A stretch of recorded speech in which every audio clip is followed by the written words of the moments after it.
All right. Thank you very much. Thanks to Maximum Lawyer, thanks to Max Lawcon and Tyson and Becca and everyone in the team. When I was in the middle of the pandemic, hating billing by the hour, tracking my life in 6-minute increments, and I was thinking, gosh, there's got to be a better way. And I started to think about the subscription model, but how do I start a firm? Maximum Lawyer, the podcast, the Facebook community was there for me, so thank you so much. So, who here has heard of the latent legal market? Let's see a show of hands, which is like impossible to see with the lights, but anybody? Anyone? All right.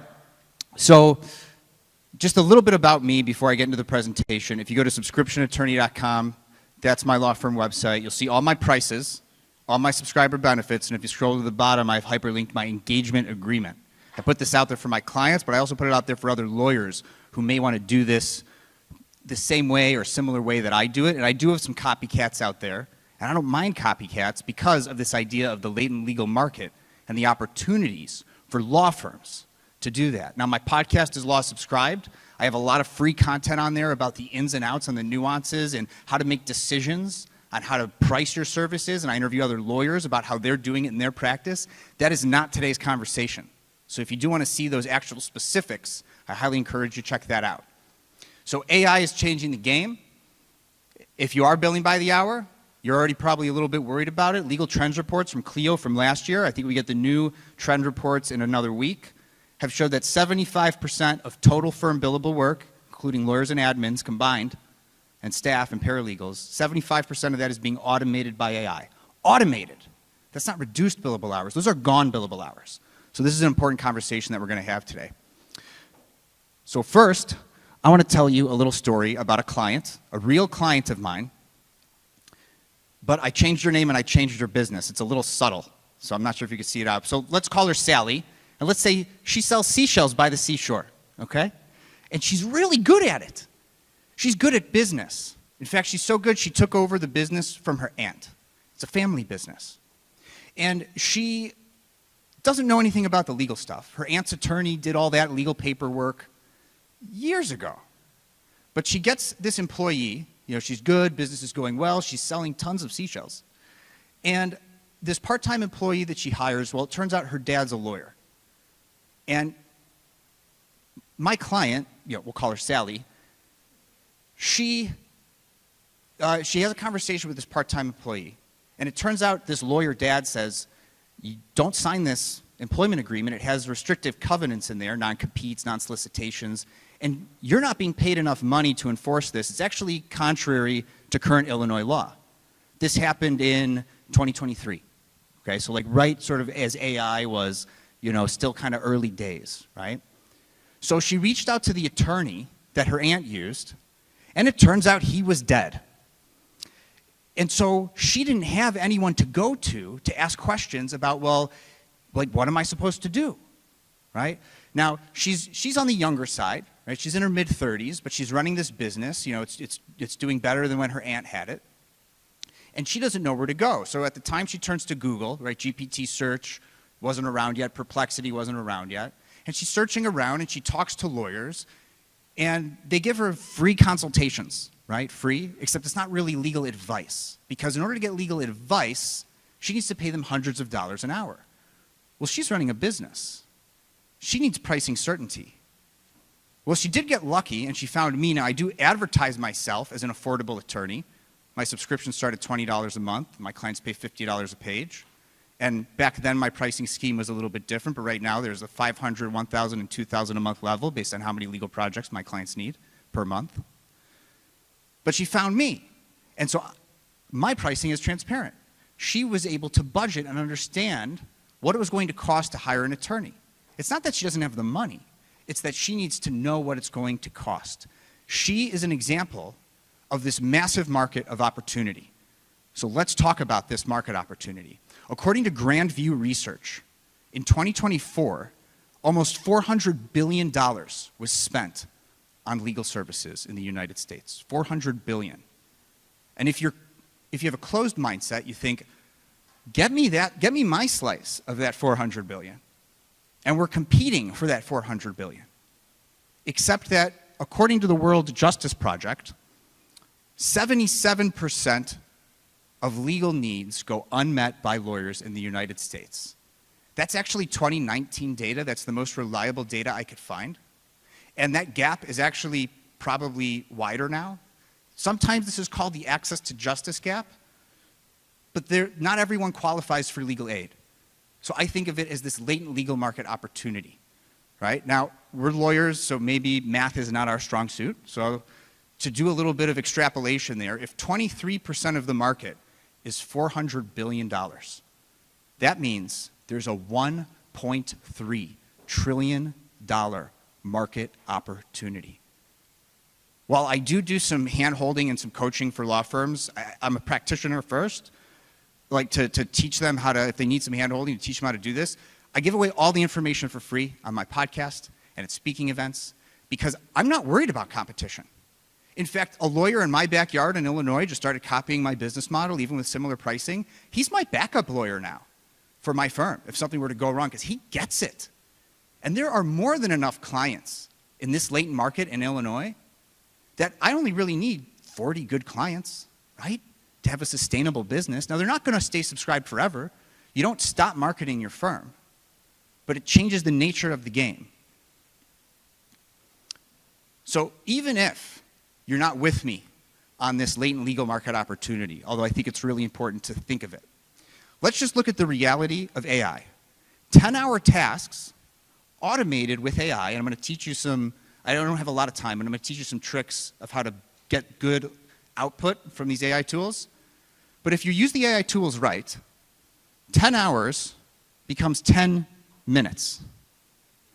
And what is really happening is what used to take 10 hours worth of work, and I have an example, a real world example that happened this year that I'll give you at the end of the presentation, so pay attention, of how this happened, is you get the answer in 2 minutes, but then you analyze the output, you go back and forth with the AI tools, and you do that for 8 minutes. And so you actually have better work product in a faster time. So if you're billing $500 an hour, again, simple math, 10 hours of work is $5,000. So 10.0 to 10 minutes, billing in 6-minute increments, 0.2, $5,000 becomes $100. What the heck are you supposed to do? Do you raise your rates? Well, let's look at that. You would have to do a 50x times your rate or charge $25,000 an hour. If you bill by the hour, ask yourself, if you really needed to in an emergency, could you afford your own billable rate right now at whatever it is? How about if it's $25,000 an hour? You know, by the way, most lawyers I know are part of the latent legal market, right? Like, could we afford our own billable rates if we really had to and it was an emergency? Think about that. What does that say for access to justice? What does that say for being able to serve this latent legal market that already needs pricing certainty? Yeah, I got you the thing in 10 minutes. But you're still paying $5,000. Well, there's just something that doesn't sit right. How about our legal ethics bodies? In Illinois, where I practice, it's our state Supreme Court. Would they deem that a reasonable fee? You know, no legal ethics advice given. Everything's for educational purposes only, but it's probably not ethical, right? Probably not a reasonable fee. So to get this kind of efficiency gain, this 10 hours to 10 minutes, I'm going to give you a framework that no matter what AI solution you're in, and I have my like holy trinity of AI tools that I like to use. I'll tell you how I use one of them soon. But you got to think of this AI as a person, right? Like, what would you do with a person? Let's just pretend that whatever AI tool you like to use, it's the smartest person on the planet. They've read everything on the internet, right? And they're really smart, but they're an entry-level worker. This is their first day on the job, and this is their first job, right? What would you do? You'd give them a ton of context, right? And if you were at the event last night, you know, we don't call it prompt engineering anymore. It's context engineering, right? If this, again, think of this as being a real human, right? Or even like a first-year associate. You know, if you tell them, summarize this deposition, and it's their first day on the job, and it's their first day as a lawyer or paralegal or whatever, like, what kind of work product are you going to get from that? You'd give them context. You'd explain what you're looking for, what you need. Maybe you'd give them an example of another deposition summary and what that looks like. Or here's an example motion for summary judgment, or here's a form master services agreement, right? You'd give them as much context as you can. They're, again, smartest person on the planet, right? They're going to figure it out if you give them a lot of context. And then if they give you work product back and it's not perfect, it's their first day on the job, entry-level workers, super smart, right? Do you say, nope, it's trash, you're fired? No. No, you'd work with them, you'd iterate with them, you'd say, okay, you got some things here, you did some things there. Now, realistically, that's going to take a lot of time with a real human. With AI, you have the output in seconds or minutes, right? Some now more complex tasks, these deep reasoning tools, like they take a little bit longer to get results. But you still analyze the output, and you work back and forth, and you go back and forth with it, right? So just the time to finish product has completely shrunk. You'd also not trust this assistant as a source of truth, right? Just because you've read everything on the internet doesn't mean that you could perfectly regurgitate what you've read. And also, if you're doing legal work, maybe what they read wasn't statutes, case law, treatises, contracts, right? So when you ask ChatGPT to do legal research, I don't think anyone here in this room does that, but if you did, that's what you're doing. Of course you're going to get made up stuff. Also, they're not well-adjusted humans, right? So the framework I want to give you to think about this or remember this is that AI is not a calculator. And when I say AI, I mean large language model-based generative AI, right? There's not machine learning, logic-based AI, but the AI tools, the ChatGPTs, your Claudes, your Geminis, that's what I mean when I say AI. It's not a calculator. 2 + 2 = 4 is an immutable truth, an objective truth. You program a computer or a calculator with that truth, it will always get it right. Language is all made up. We made it up, right? If I were to spell out the word L-I-V-E and asked you to say it, some would say live, some would say live. Context matters, right? So since language is all made up, and these large language model-based generative AI tools are answering based on probability, right? What's the word that's most likely to come next based on this massive training set of data, but also reinforcement data, thumbs up, thumbs down, reinforcement training, right? And so they're all also going to have their own biases, which is one of the reasons why I like to use multiple AI tools when I'm doing work, not just one, because they're all, I don't know what their training set is, I don't know what the reinforcement training is, so I'm going to use multiple tools at the same time. And they're all relatively affordable. So it's probabilistic, right? So you can't rely on probabilistic tools as a source of truth on their own either, which is one of the reasons why I want to introduce you to one more concept quickly. I'm including this chart. I can't explain all the chart with the time I have. But essentially, what we want with our AI tools is we want them to retrieve information before giving us an answer. I do not use AI tools if they're only answering me based off of training data. Just like the smartest assistant on the planet, it's not reliable enough for the work I do as a lawyer. So it needs to use what's called retrieval augmented generation. It's just jargon for the AI industry. But basically what it boils down to is it may or may not be trained on the sources of data. It's better if it is, right? Just like if you have an open, you imagine you're being tested on something. You're in law school, you have your law school exam, and you didn't study, but it's an open book exam. Well, when you give documents to ChatGPT or Notebook or these other AI tools, you're in your top right category, or your top right category. Like, you'll do okay, and if you're the smartest person on the planet, you'll do pretty well. But if you actually got to study the material, if you have an industry-specific tool or large language model, you studied it and it's an open book exam, then you're going to be more accurate. In fact, when I find in my use of these tools, they almost never hallucinate. Hallucinations happen. People make mistakes. The AI makes far fewer mistakes than humans, right? We still have to check the output. And some of these tools are built to make it so you could check the source right away. I only use tools that give me citations to everything. And not necessarily case citations, but citations to the sources that it's drawing from using this type of architecture. Here's another example that I want to give you. And when people who think they could use ChatGPT for everything. Imagine you hire a contractor to do some work at your home.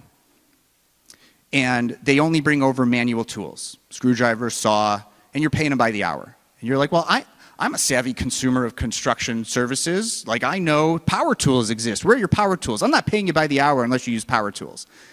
Construction guy goes, okay. Contractor leaves, comes back with just a power drill. And it's like, you're gonna build me a new bathroom with just a power drill? It's like, don't worry about it. Puts out a 2x4, long piece of wood, takes the drill and just drills sequential holes in the wood, right? And then they're close enough, and then when he gets to the end, he uses the butt of the power drill to just smack it down in half, right? It's like a rough edge or whatever, but hey, he sawed that in half. Except it took way longer than it would to even use like a manual saw, right? When we use one AI tool to think it does all the legal work, like legal research, like ChatGPT, wasn't built for that, we're using the wrong tool for the job. We need purpose-built tools for what we do.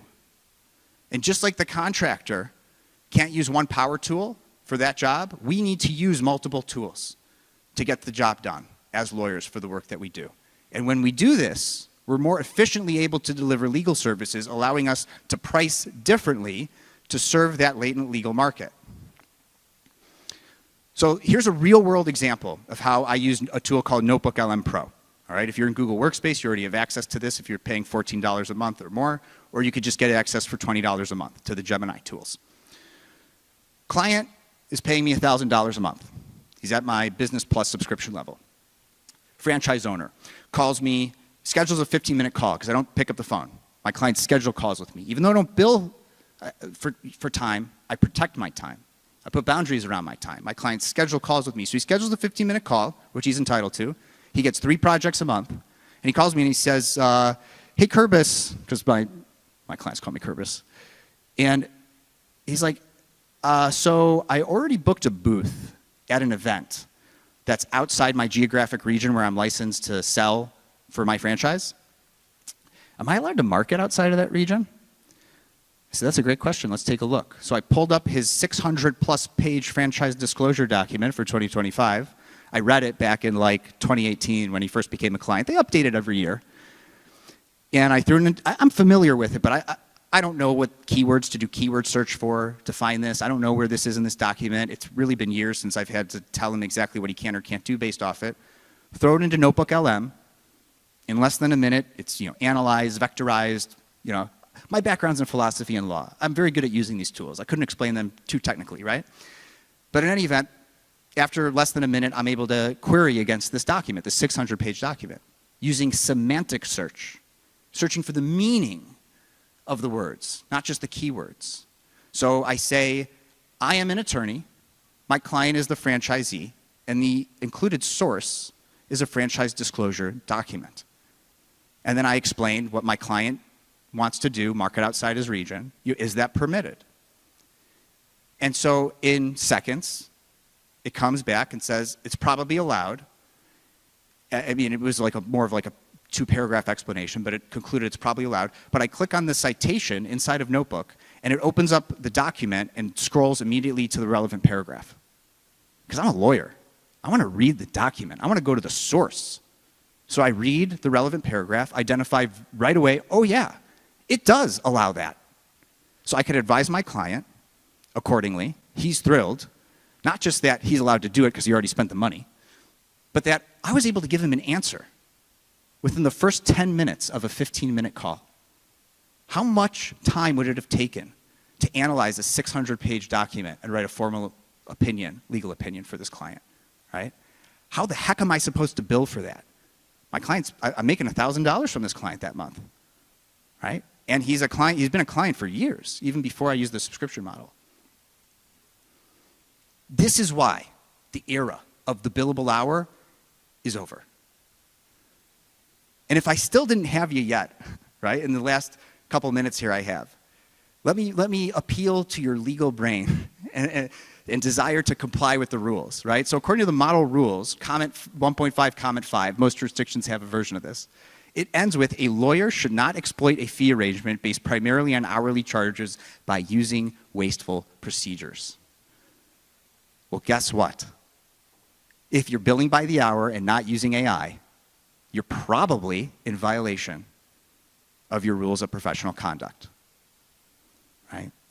But when you use these tools and you ditch the billable hour and you leverage the subscription model, aligning incentives between you and your client, and just think about the lives of your staff and your employees and your associates when they no longer need to track their lives in 6-minute increments, right? Your retention is probably going to go up. Even regardless of AI, I've been teaching this since before AI hit the scene, the subscription model lets you scale your firm without more hiring. And now with AI, it's only 100x more, right? So there's predictable revenue for your practice. You could actually develop real relationships with your clients. They are not afraid to call you. I consider my $20 a month my $20 a month subscription a marketing earn rather than a marketing spend. It just gets them access. That's it, it gets them access. And so who are they going to call when anything legal happens, or who are they going to call before something bad happens? Me. And so I enter the legal problem avoidance space instead of just the legal problem solving space. You just have to charge differently for it. So pretend for you that your bar association, your state Supreme Court bans the billable hour, but they give you 1 year. You have 365 days. What do? Plan for it, starting today. And what I'll leave you with is, I've been talking about this for years, I've been doing it for years, but it simply hasn't been enough. And so I'm announcing something, this is a Max Law exclusive, Tyson, for everybody who's here. Something that I've just hinted at on LinkedIn is that I've actually taken it to the next step, and I'm starting a company called Practi that's going to help lawyers do this. But here's the thing. Whether or not you use this new solution that I'm working on, or you have your own solution, homegrown solution, or non-legal tech solution to ditch the billable hour and use the subscription model, I hope you're convinced today that you want to tackle this latent legal market opportunity of all these clients that have money to pay but need pricing transparency, that you say goodbye to the billable hour and hello to subscriptions. Thank you.